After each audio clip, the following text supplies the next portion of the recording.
ये हमारा 6th addition है। 14 से 16 मार्च तक हमारे कैंपस में होगा। संध्या और पंकज जी के अलावा कल के सेशंस में है वो है मिस्टर मियांग चाय, इंडो चाइनीज ओरिजिन के हैं, इंडियन आइडल से जिन्होंने सफर शुरू किया और अब एक होस्ट भी है, एक्टर भी है, गाते भी हैं, वो भी आएंगे। उससे अगले दिन हम होस्ट कर रहे हैं मिसेस कविता सेठ, जो रंगी साड़ी गुलाबी ये गाना बहुत रीमिक्स अभी मशहूर हुआ है। उसके अलावा भी उन्होंने ऊंचा सा है तारा जैसे गीत हमको दिए हैं, वो आएंगी। और बड़ा नाम जो हमारे फेस्ट में होंगे वो है मिस्टर नीरज कापी, जो अगेन बहुत फेमस एक्टर है। राइटर है Durjoy Dutta, who is very very popular with the young youth.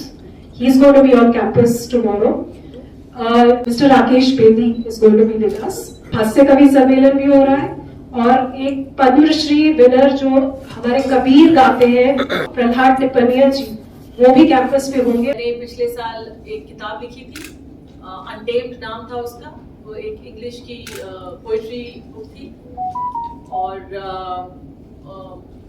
उस बुक में मैंने एक्चुअली एक पूरी जर्नी लिखी थी, कोविड के पहले से लेकर अब तक। बहुत मतलब गंभीर किताब तो मैं नहीं कहूंगी, लेकिन वो बहुत रियलिस्टिक और रॉ टाइप की बुक है।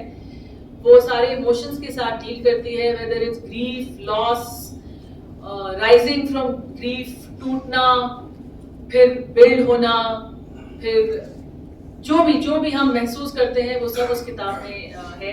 कुछ साल पहले मेरे भाई चले गए जो यहाँ रहते थे, तो एक्चुअली वो कवि थे, मेरी तो फ्लूक से किताब आ गई। उनकी कविताएं कहीं कहीं थी, तो वो हमने पिछले 2 साल में ढूंढ के कलेक्ट करके ये किताब मैंने उनकी पब्लिश की है, जिसका नाम है मैं सिफर। सिफर का मतलब होता है शून्य, जहाँ से सब शुरू होता है। तो ये नाम उन्हीं का था, सिफर।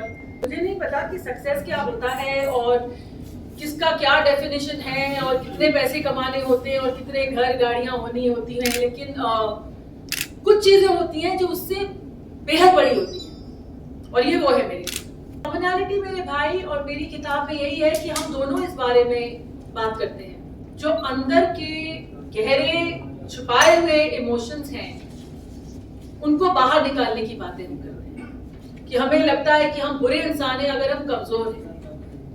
नहीं, हम वही इंसान है जो हमें होना है, और कमजोरी में कोई बुराई नहीं है, क्योंकि अगर आप कमजोर हो तो ही आप में शक्ति आएगी। अगर आप रोज उठ के उस कमजोरी में उठ जाओगे तो आप स्ट्रांग हो।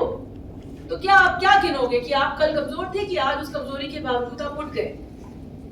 सो these are the I think the common things. मुझे पता भी नहीं था कि मेरे भाई की किताब में क्या है। मैं उनकी किताब पढ़ती हूँ तो मुझे लगता है कि भाई कुछ तो सीखी उनसे।